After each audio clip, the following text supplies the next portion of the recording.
믿음의 생활은 쉽지 않습니다. 어려울 뿐만 아니라 불가능한 것입니다. 하나님의 은혜 역사가 우리 가운데 임하지 않으면 우리가 믿음으로 살아가는 것은 불가능한 일입니다. 우리 안에 있는 죄의 세력은 우리가 하나님을 믿고 의지하는 삶을 끊임없이 저지합니다. 타락의 본질은 불순종입니다. 그리고 그 불순종의 본질은 불신입니다. 하나님의 말씀을 믿지 않는 이 불신, 믿음을 저버린 것, 그것이 불순종으로 나타나고 그 불순종이 우리의 삶을 타락으로 이끄는 것입니다. 그러므로 타락한 인간의 마음 속에는 하나님께 대한 믿음이 없습니다. 믿으려 해도 올바로 믿지 못합니다. 또한 죄의 세력뿐만 아니라 사단의 세력은 성도들이 믿음으로 하나님을 의지하는 것을 가로막습니다. 성도들이 하나님을 믿고 의지할 때 어떠한 능력이, 어떠한 축복이 나타나는지를 잘 알기 때문에 끊임없이 방해하고 저지하는 것입니다. 그러므로 하나님께서는 예수 그리스도를 통하여 우리에게 구원의 역사를 이루시는 일과 동시에 타락한 인간의 마음속에 파괴된, 존재하지 않는 그 믿음도 함께 일으켜 주시는 일을 해 주셔야만 했습니다. 하나님께서 인간을 구원하시는 모든 일을 다 이루어 주신다 할지라도 그것을 인간들이 믿음으로 받아들이지 않으면 그 하나님의 은혜로운 역사가 각자에게 축복으로 전달되지 않기 때문입니다. 인간 안에서는 그 믿음이 형성될 수 없습니다. 하나님의 은혜로운 역사로 인간 안에 믿음을 만들어 주시고 또한 그 믿음을 자라게 하심으로 하나님과의 관계를 회복할 수 있도록 하나님께서 이끌어 주셔야 합니다. 그러므로 우리에게 믿음이 있다면 그 믿음조차도 하나님의 선물입니다. 하나님께서 인간에게 이 믿음을 만들어 주시고 예수 그리스도를 통하여 베푸신, 이루신 구원의 이 완성된 은혜를 우리에게 주시기 위하여 택하신 두 가지 방법이 있습니다. 첫째는 약속이요, 둘째는 율법입니다.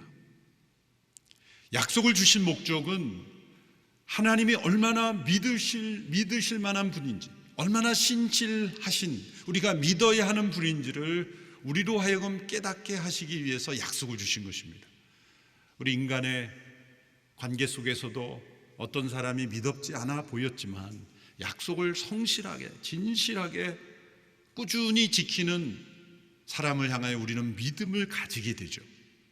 그 믿음은 내가 만든 것이 아니라 그 약속을 지키는 대상이 나에게 가져다주는 선물이죠. 아무리 믿으려 해도 약속을 계속 어기는 사람은 믿음이 점점 없어지는 거죠. 나는 믿어보려 했지만 약속을 어긴 사람이 나에게 믿음을 빼앗아가 버린 거죠. 하나님의 약속하신 그 하나님으로 우리에게 찾아오신 까닭은 하나님이 약속하신 것을 역사 속에 신실하게 지키심으로 인하여 우리의 마음속에 하나님은 신실하신 분이구나, 약속하신 것을 반드시 이루시는 분이구나, 하나님의 말씀은 반드시 이루어지는구나 라는 것을 우리가 바라보면서 그 순간 우리에게 믿음이 일어나게 하시기 위해서입니다. 하나님께서 율법을 주신 목적은 우리 자신이 얼마나 믿을 수 없는 존재라는 것을 깨닫게 하기 위해서입니다. 타락한 인간은 하나님을 믿고 의지하기보다 자신을 믿고 의지합니다. 하나님께 대한 믿음을 방해하는 결정적인 요소는 무엇입니까?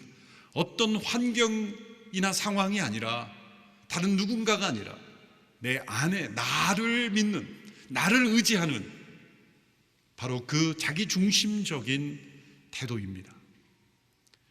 율법의 목적은 바로 그 인간 안에 있는 자기중심적인 태도를, 그리고 그 교만을, 그 악함을 깨트리고 우리로 하여금 그것에 놀라고 그것을 깨닫게 함으로 자기를 의지하지 않고 하나님의 약속을 믿고 바라도록 이끄는 역할로 율법을 주신 것입니다. 갈라디아서 3장에서 사도 바울은 2000년 기간의 역사를 요약하면서 아브라함과 모세, 예수 그리스도를 연결합니다. 아브라함을 통해 주신 그 약속의 의미와 모세를 통해 주신 그 율법의 의미가 바로 장차 오실 예수님 안에서 어떻게 연결되고 성취되는지를 알려주고 있는 것입니다. 하나님께서 아브라함을 통해 주신 약속은 모세를 통해 준 율법보다 430년 이전에 주어진 것이다. 아브라함에게 주신 약속은 모세의 율법이 패하거나 대체할 수 없다. 아브라함에 주신 약속은 이제 예수 그리스도를 통하여 오늘 우리에게까지 계속해서 유효한 약속이고 그 약속은 지금도 이루어지고 있다. 그러나 모세를 통해 준 율법은 그 약속을 보완하고 그 약속을 빛나게 하고 그 약속이 약속되게 하며 우리로 하여금 그 약속을 바라보게 하기 위해서 율법을 주신 것이다. 그러므로 율법의 때는 제한적이고 일시적인 것임을 우리에게 알려주고 있습니다. 하나님은 이 모든 것을 때에 정확하게 역사하심으로 모든 일을 이루어 가셨습니다. 하나님의 약속을 주신 시점, 그 약속들을 이루어가는 그 모든 때가 하나님의 완벽하신 능력과 섭리를 따라 이루셨습니다. 하나님이 모세를 통해 주신 율법의 때도 마찬가지입니다. 율법에 주신 시점과 율법이 마무리되는 그 때도 하나님의 정확한 때에 맞추어 하나님은 이루셨습니다. 그 하나님의 모든 약속이 온전히 이루어지고 또 그 율법이 더 이상 필요 없게 되는 그 율법의 마침이 되는 때가 왔다. 그것은 바로 예수 그리스도가 오신 때다. 이제는 믿음의 때가 왔다. 은혜의 때가 왔다. 율법의 일시적인 기능은 이제 끝나는 때가 왔다. 예수 그리스도 그분이 오심으로 인해서 모든 율법의 기능은 끝났다는 것입니다. 갈라디아 4장 4절에 때가 참해, 이 때는 하나님의 완전하신 때가 이루어졌다. 하나님의 모든 이루시는 일이 완벽하게 이루어지시는 그 때가 바로 예수 그리스도께서 오신 때다 라고 말하고 있습니다. 역사가들은 예수님이 오신 시점을 보며 세심히 살펴볼수록 놀랍습니다. 하나님의 모든 역사하시는 때가 그랬지만 특별히 예수님이 오신 그 로마 제국의 치하에 있던 한 유대 나라의 베들레헴에 태어나신 예수님의 그 탄생의 때를 살펴보면 놀라운 하나님의 이 타이밍 감각, 하나님의 완벽하신 때라는 것을 알 수 있습니다. 교회 역사가들은 크게 세 가지로 그 때가 준비되었다고 말하죠. 정치적으로는 로마 제국에 의해서 팍스 로마나 로마의 평화 시대가 도래했습니다. 당시에 로마 제국이 그 지역을 평정하기 전까지는 이 바다에는 해적이 들끓었고 또 내륙에도 마찬가지로 이 내전과 또 강도들이 들끓는 그런 시대에 로마 제국이 법으로 통치하는 치안이 잘 된 안전한 제국이 되었죠. 그래서 여행이 자유롭고 안전하게 여행할 수 있는 그런 나라가 되었고 또 여행할 수 있는 도로를 곳곳에 깔았습니다. 마차 2대가 힘차게 달릴 수 있는 그 돌로 만든 도로가 지금도 곳곳에 로마의 유적지에 남아 있습니다. 왜 그런 도로가 만들어졌을까? 왜 모든 길은 로마로 통한다는 그런 말이 생겼을까요? 그것은 예수 그리스도의 복음이 온 세상에 전해지는 데 있어서 그 길이 필요했고 그런 평화가 그런 안전이 필요했기 때문입니다. 사도 바울이 복음을 전하고 다녔던 모든 지역들은 다 그 로마 제국의 길로 연결되는 지역들이었습니다. 문화적으로는 알렉산더 대제에 의해서 헬라어가 모든 로마 제국에 통용됨으로써 구약 성경조차도 헬라어로 번역이 된 70인역이라 그러죠. 70명이 번역한 역이라 셉투아진트 역이라고 합니다. 구약이 헬라어로 번역됨으로써 헬라 문화에 있는 모든 사람들이, 헬라어를 읽을 줄 아는 사람들은 구약 성경을 읽을 수 있게 되었어요. 히브리어를 몰라도. 그래서 구약의 모든 역사가 어떻게 예수님 안에서 이루어졌는지, 하나님의 때를 분별할 수 있는 성경의 지식이 전파되기 시작했습니다. 또한 영적, 정신적으로는 유대인들에게는 이 메시아를 갈망하는 갈망이 있었을 뿐만 아니라 로마 제국에 있던 사람들은 당시에 범신론이 팽배했기 때문에 이 범신론은 모든 사물이나 동물이나 모든 영역에 다 신이 있다고 믿는 것이며 허무합니다. 그러면 이단 같은 컬트, 이런 사이비들이 급증하게 되죠. 모든 것들은 다 인간의 자신에게서 나온 모든 것들이 얼마나 허무하고 허망한지, 인간에게 소망이 되지 못한다는 것을 보여주는 것입니다. 바로 그때 예수님이 오신 것입니다. 그래서 때가 찼다. 하나님의 모든 약속과 율법을 통하여 준비하신 때가 왔다. 하나님의 모든 약속이 이루어지는, 고린도서를 보면 하나님의 모든 약속이 그리스도 안에서 예스가 된다, 예가 된다, 이루어진다는 거죠. 그리고 율법을 통하여 인간의 처절한 이 본성이, 처절하게 타락한 인간의 본성이 드러나서 인간에게는 자신을 구원할 소망이 없음을, 자신을 의지하면 안 된다는 것을 깨닫게 하는 바로 그때 예수님이 오심으로 이제 하나님의 구원의 때가, 은혜의 때가, 믿음의 때가 왔다는 것입니다. 사도 바울은 이것을 우리에게 깨닫게 하기 위해서 갈라디아서 3장부터 여러 비유들을 사용하고 있습니다. 많은 논쟁적인 것처럼 우리에게 느껴지는 것은 그 비유가 우리의 머릿속에 그려지지 않기 때문이죠. 그것은 오늘 이 시대에 존재하지 않는 제도들을 예로 들기 때문에 그래요.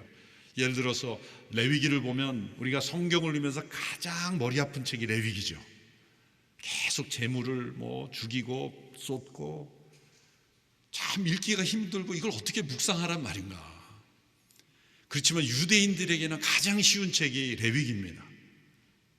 그것은 늘 일상적으로 일어났던 그런 일들이기 때문에 유대인들에게 이 히브리어를 가르치고 성경을 가르칠 때 제일 먼저 가르치는 책이 레위기입니다.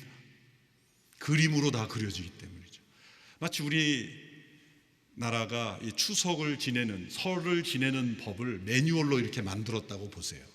그럼 외국인이 그걸 번역해서 설을 보내는 법을, 이렇게 추석이나 설, 명절을 보내는 법, 송편은 어떻게 생겼고 어떻게 만들고, 외국이 본다 그러면 이게 감이 안 잡히는 거죠.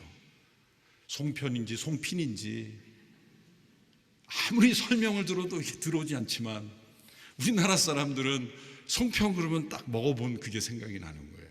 그러니까 글을 정확하게 안 읽어도 그냥 오는 거죠.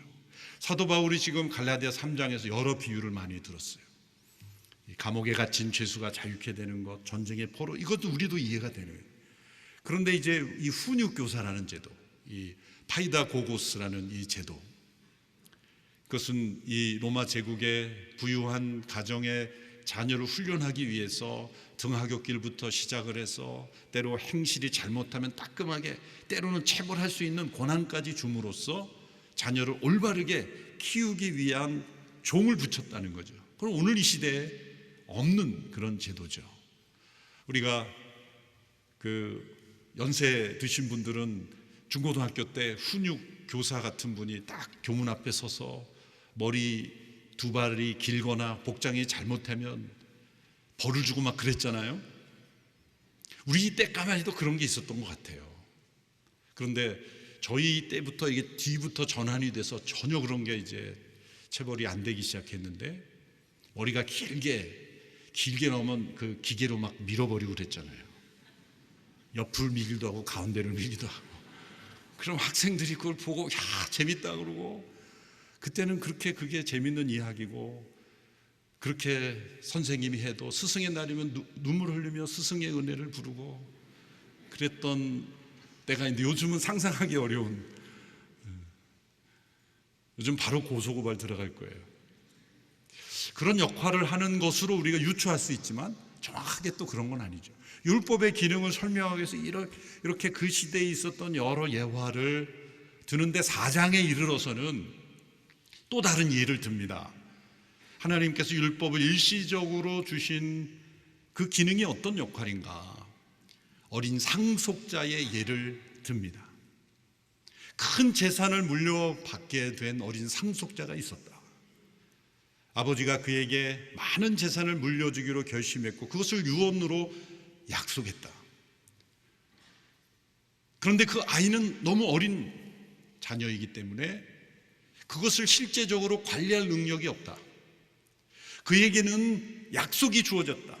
상속자로서의 약속이 주어졌지만 실제적으로는 그것을 행사할 수 없는 그 시기를 둔 거죠. 그래서 후견인 혹은 재산 관리인을 두어서 그 상속받은 자녀를 훈련하고 감독하고 통제하는 권한을 부여했다는 거예요. 실제로 로마 제국에서는 15세까지는 보호자의 아래에 두고 그리고 25세까지는 이 후견인에 반드시 있어야 그 다음 단계로 넘어갈 수 있었다는 겁니다. 그러니까 아버지가 정한 때까지는 바로 그 후견인의 재산관리인의 통제 아래 존재해만 했다는 거예요. 왜 그런 기간을 두었을까? 어린아이가 엄청난 재산을 상속받을 때의 그 위험, 그것이 얼마나 소중한지를 모르고 그것을 귀하게 사용할 줄을 모르기 때문에 일어나는 부작용을 방지하기 위하여 이런 후견인과 재산관리인을 두었다는 거죠. 어린 상속자는 그 기간 동안에 자라면서 어떤 생각을 할까요? 첫째로 자기 신이 받은 그 유산의 약속을 계속 생각하지 않을까요? 그리고 언제 내가 자유케 될까? 그리고 내가 어떤 준비를 해야 될까? 이런 기간을 통하여 자신을 겸손하게 다지며 훈련하며 그리고 자신에게 주어진 약속을 합당하게 받는 합당한 상속자가 되는 데까지 자신을 훈련하지 않을까요? 아버지가 정한 때는 바로 그런 때인 것입니다. 바로 그 한 역할을 하는 것이 율법이다. 하나님께서 율법을 제정하신 목적은 그것이 최종 단계가 아니라 중간 단계이다. 하나님의 약속, 우리를 그리스도 안에서 상속자로 부르신 그 하나님의 약속이 이루어지는 통로로서 그 율법을 주신 것이다. 그러므로 그 율법의 포로가 되고 그 율법 아래 계속 있고자 하는 것은 어리석은 것이다 라고 말하는 것입니다.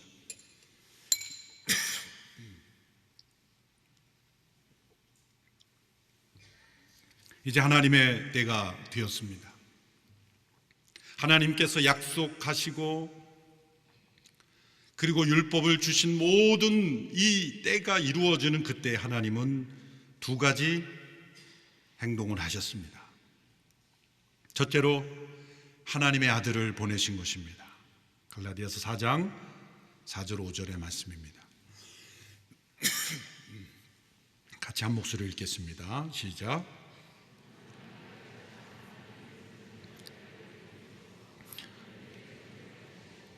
율법 아래에 나게 하셨습니다. 이는 율법 아래에 있는 사람들을 구속하시고 아들의 신분을 얻게 하기 위함입니다. 때가 참에 하나님께서 아들을 보내셨습니다. 그 아들은 하나님의 아들이시요 죄가 없으신 분입니다. 그 아들을 한 여자에게 나게 하셨다는 것은 하나님의 아들을 피조물 된 인간이 되게 하셨다는 것이고, 한 여자라는 것은 창세기 3장 15절에 여자에게서 난 그분이 사단의 머리를 부수고 승리하시는, 사단을 이기고 악을 승리하시는 승리자가 여자에게서 태어난다는 예언을 주셨죠. 그 약속은 죄가 없으신 아담의 혈통과 다른 두 번째 아담, 전혀 새로운 인간, 죄인이 아닌 의인, 그러므로 그분은 동정녀의 에서 태어나셨던 것입니다. 그런데 그분이 율법 아래 태어나셨다는 거죠. 그분은 죄가 없는 분에게 율법 아래 있을 필요가 없는 분입니다. 율법은 그에 대하여 전혀 권리가 없습니다. 죄가 있는 인간들에게는 율법이 효과가 있고 율법이 할 일이 있습니다. 그런데 그분께는 율법이 할 일이 없습니다. 흠이 없는 분이기 때문입니다. 하나님의 아들이시며 온전히 거룩하시고 겸손하신 그분 앞에 율법은 전혀 할 일이 없습니다. 그럼에도 불구하고 스스로 율법 아래에 나셨습니다. 율법의 선생이 아니라 율법 아래, 율법에 순종하는 인간으로 오신 것입니다. 그 목적이 무엇입니까? 그것은 율법 아래 율법의 저주를 받아 마땅한 우리 인간들을 구속하시고 우리에게 하나님의 자녀됨의 명분을 선물하시기 위해서라고 말씀합니다. 3장 13절 지나온 본문이지만 다시 읽어보겠습니다. 시작. 그리스도께서는 우리를 위해 저주를 받으시고 율법의 저주에서 우리를 구속해 주셨습니다. 우리를 대신하여 율법의 저주를 받아 우리가 담당해야 될 모든 값을 치르기 위해서 율법 아래 나신 것입니다. 하나님의 아들이신 그분이, 여러분, 우리는 피조물입니다. 예수님만이 하나님의 유일하신 아들이에요.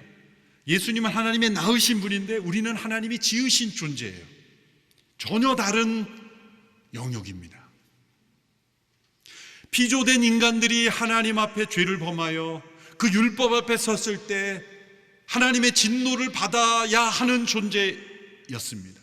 그런데 유일하신 아들 그분께서 피조물과 같이 되신 것, 그리고 피조물이 마주대하는 그 율법 아래 대한 이유는 뭡니까? 모든 피조물 된 인간들을 구속하기 위해서이다.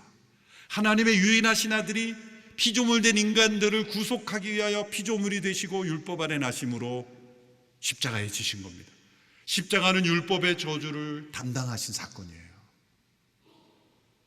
왜 그러셨을까? 우리로 하여금 하나님의 자녀가 되게 하시기 위해서이다. 그것이 오늘 본문 4장 5절의 말씀이죠. 4장 5절의 말씀 같이 읽습니다. 시작. 이는 율법 아래에 있는 사람들을 구속하시고 우리로 하여금 아들의 신분을 얻게 하기 위함입니다. 율법 아래 나심으로 우리를 구속하신 목적은 우리로 하여금 자녀됨의 신분을 허락하시기 위해서이다. 다시 앞서 말씀드린 걸 반복하면 하나님의 유일하신 아들은 예수 그리스도뿐이에요. 우리는 하나님의 아들이 아니에요. 피조물일 뿐이에요. 그런데 그 피조물, 타락한 피조물을 대신하여 구속할 뿐만 아니라 그 구속하신 목적은 우리 피조물 된 타락한 인간을 하나님의 자녀가 되도록. 어떻게 자녀가 됩니까? 예수 그리스도를 믿는 믿음으로. 피조물 된 우리가 하나님의 자녀가 되게 하셨다는 거죠. 피조물 중에 하나님의 형상대로 지음받은 모든 인간들을 하나님의 자녀가 되게 하시기 위해서 하나님의 아들이 피조물이 되시고 율법 아래 나셔서 십자가로 우리를 구속하셨다는 거예요. 얼마나 놀라운 일입니까? C.S. 루이스는 순전한 기독교라는 그의 책에서 이러한 변화를 마치 장난감 병정들이 실제 사람이 되는 그런 것보다 더 놀라운 일이다. 그런데 이미 구약에서 그러한 사례가 있죠. 마른 뼈, 에스골 골짜기의 마른 뼈들이 하나님의 군대로 변화되는 그런 일들이 우리가 하나님의 자녀가 된다는 것입니다. 얼마나 놀라운 일입니까? 놀라운 표정이라도 좀 쳐보십시오. 이걸 놀라워하지 않으면 우리의 믿음은 아무 소용이 없어요. 타락한 피조물, 율법 아래, 저주 아래, 진노 아래, 심판 아래 있는 우리들이 율법의 저주를 대신 담당하신 예수님으로 인하여 그를 믿는 모든 자들을 자녀되게 하셨다. 감사합니다. 이제 제가 다음으로 넘어가겠습니다. 그러나 거기서 그치지 않아요. 또 한 번 와 할 게 있어요. 하나님의 아들의 영을 우리 마음속에 보내셨다는 거예요. 이제 좀 뭐가 많네요. 6절 7절의 말씀을 보십시오. 같이 읽겠습니다. 시작. 여러분이 아들들이므로 하나님께서 자기 아들의 영을 우리 마음속에 보내셔서 아바 아버지라고 부르게 하셨습니다. 그러므로 여러분은 더 이상 종이 아니고 아들입니다. 그리고 여러분이 아들이면 또한 하나님으로 말미암는 상속자이십니다. 하나님이 아들을 보내셨고 4절에, 그리고 6절에서는 아들의 영을 보내셨다는 거예요. 이것이 다른 차원입니다. 왜 그럴까요? 아들을 보내셔서 여자에게 나게 하시고 율법 아래 나게 하시고 우리를 구속하시고 우리에게 자녀의 명분은 주셨는데 그건 하나님 편에서 이루어진 일이에요. 우리 밖에서 객관적으로 이루어진 일이에요. 우리에게는 아무런 어떤 지식이나 감정이나 어떤 인격적인 변화가 없을 수 있어요. 왜? 우리 밖에서 일어난 일이기 때문에. 그런데 그것이 하나님의 궁극적인 목적이 아니죠. 하나는 우리 개개인이 자녀됨의 축복과 은혜를 누리는 것이 하나님의 목적이죠. 엄청난 유산을 상속받은 상속자가 상속받은 것을 누리지 못한다면 아무 소용이 없는 거죠. 이 자녀됨의 축복과 은혜를 이 땅에서 누리도록 하시기 위해서 하나님은 아들을 보내셨을 뿐만 아니라 아들의 영이신 성령님을 우리 마음속에 보내시는 거예요.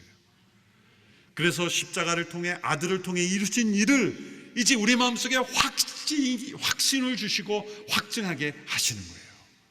로마서 8장 16절의 말씀이죠. 성령은 친히 우리의 영과 더불어 우리가 하나님의 자녀임을 증언합니다. 믿음의 가장 중요한 건 뭡니까? 열심이 아니라 증거입니다. 그 증거가 믿을 수 있는 증거냐? 아들의 영을 우리 마음속에 보내주셔서 우리가 하나님의 자녀라는 걸 확신케 하는 거예요. 여러분, 이 확신이 왜 중요합니까? 교회 역사를 보면 우리가 하나님의 자녀가 되었다는 걸 확신할 수 있을까? 의심을 갖고 그건 불가능한 일이야, 불필요한 일이라고 주장하는 사람들이 의외로 많습니다. 종교개혁 이전에 로만 캐톨릭이 그랬어요. 트렌트 종교회에 보면 우리가 완전한 은혜 속에 있다, 그러니까 쉽게 말하면 하나님의 자녀됨을 확신할 수는 없는 것이다, 거기에 대해서 미온적으로 말했어요. 그게 어디로 연결될까요? 그러니까 연옥의 교리가 성립이 되고 연옥에 있는 사람이 지옥으로 갈지 천국으로 갈지 모르는 사람이 면죄부를 사면 천국으로 갈 수 있다는 게 연결이 되는 거예요. 만일 확신의 교리가 있다면 면죄부는 안 팔리는 거예요. 이미 끝났는데 왜 면죄부를 사요? 고도로 정교한 이거는 속임수예요. 우리가 예수 그리스도를 믿는 그 믿음으로 의롭게 되며 영원한 천국에 들어감을 확신하는데 왜 연옥이 있으며 면죄부를 삽니까? 속인 겁니다. 그래서 마틴 루터는 믿음을 의롭게 된다는 교리를 확증했을 뿐만 아니라 그리스도인이 가질 수 있는 확신에 대해서도 도전했어요.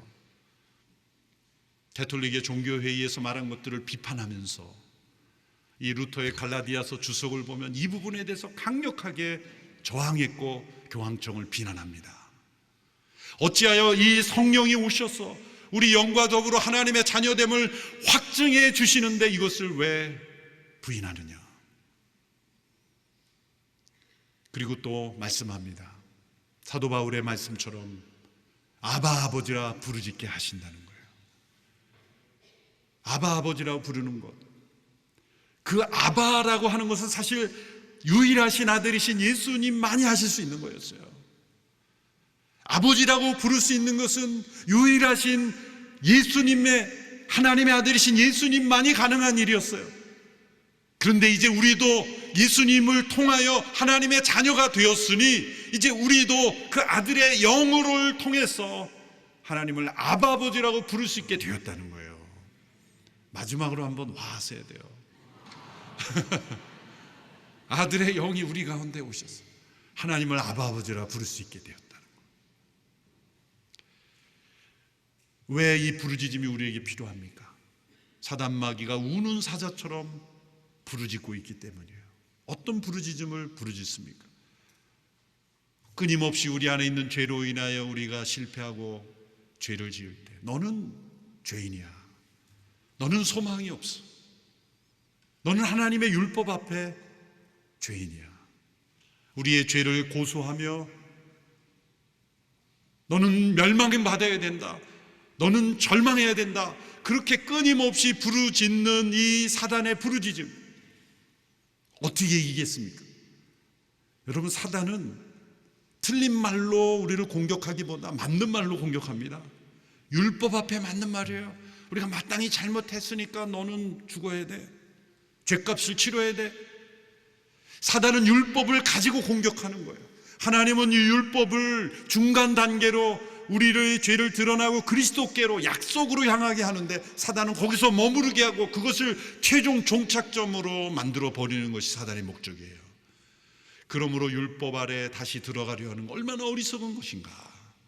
그것은 무력하고 천박한 것이라 그렇게 바울이 비판한 이유가 바로 거기에 있습니다. 이 사단의 부르짖음을 어떻게 이기겠습니까? 그것은 예수님을 믿고 의지함으로 하나님을 아바 아버지라고 부르는 그 부르짖음만이 우리가 그 사단의 공격을 이길 수가 있는 것입니다. 여러분, 우리의 삶을 되돌아보며 하나님 앞에 합당하지 못한 여러 가지 모습들, 좌절하고 절망할 수밖에 없는 상황 속에 아바 아버지라고 부르며 하나님께 나아갈 수 있는 이 축복과 은혜가 우리에게 있음을 확신해야 하는 것입니다. 그 일을 행하시는 분이 아들의 영이신 성령님이시라는 거죠. 바울은 그래서 안타까운 마음으로 너희들이 이 엄청난 약속과 은혜가 우리에게 주어졌는데 어찌하여 다시 율법으로 되돌아가려고 그러고, 어찌하여 자신의 행위로 되돌아가려고 하고, 어찌하여 세상의 초보적인 것들로 돌아가려고 하느냐. 바울은 안타깝게 호소하고 있는 것입니다. 누가복음 15장에 보면 허랑방탕한 삶을 살다 돌아온 탕자가 있습니다. 아버지는 그 아들이 보이자마자 달려갔어. 아들을 끌어안고 더러운 옷을 벗기고 깨끗한 좋은 옷을, 제일 좋은 손을 펴고 잔차를 베풀며 그 아들을 환영했습니다. 아버지는 이미 아들을 용서하고 기다리고 있었기 때문입니다. 그런데 그 아들이 아버지에게 뭐라고 말합니까? 아버지, 저는 아버지 아들로 여김이 합당치 않으니 저를 종의 하나로 여겨 주십시오. 여러분, 이것은 겸손이 아닙니다. 교만입니다. 이것은 자기를 낮추는 겸허가 아니라 아버지의 사랑을 부정하는 불신입니다. 왜 그럴까요? 아버지께서 그 아들을 위하여 행하신 용서와 사랑을 저버리는 것이에요. 아버지는 그를 종으로 받아들인 것이 아니라 온전한 아들로 받아들일 뿐만 아니라 아무것도 행하지 않고 죄를 진 것밖에 없는 그 아들을 제일 좋은 아들처럼 여겨주셨음에도 그 사랑을 받아들이지 않았기 때문입니다. 이것이 바로 종으로, 율법의 종으로 다시 돌아가는 거예요. 세상의 초보적인 것들로 돌아가는 것입니다. 하나님께서 나를 사랑하시고 나를 아시는 그 사랑이 나에게 확신이 없을 때 자꾸 우상을 만들고 자기 자신을 섬기게 되는 것입니다. 오늘 말씀에 너희들은 이제 하나님을 알 뿐만 아니라 하나님이 아신 바 되었다. 여러분, 우리가 이런 사랑을 받은 것은 내가 하나님을 알았기 때문이 아니라 하나님이 나를 아시는 분이기 때문입니다. 그래서 그 아들을 통하여 우리를 구원하시고 구속하시고 그리고 자녀되게 하시며 그리고 확신까지 주시는 거예요. 그러므로 우리 안에 있는 이 믿음의 확신은 하나님의 선물입니다. 그 아들을 주신 하나님의 선물이며 아들의 영을 주신 하나님의 선물입니다. 그러므로 우리는 믿음으로 의롭게 되는 것이며 또한 믿음으로 살아가는 것입니다. 더 이상 율법의 종이 아니라 하나님의 자녀됨의 축복을 누리며 믿음으로 살아가는 저와 여러분이 되기를 축원합니다. 기도하겠습니다. 하나님 아버지, 예수 그리스도의 십자가를 통해 우리를 구속하시고 하나님의 자녀됨과 또한 자녀됨을 확신하며 하나님을 아바 아버지라 부르며 살아갈 수 있는 놀라운 특권과 축복을 주시니 감사합니다. 우리에게 이 믿음의 은혜를 주셨으니 믿음으로 의롭게 되며 믿음으로 살아가며 믿음으로 하나님을 기쁘시게 하며 믿음으로 하나님이 예비하신 모든 축복과 은혜를 누리며 또한 이 믿음을 증거하며 살아가는 저희들이 되게 하여 주옵소서. 예수님의 이름으로 기도하옵나이다. 아멘.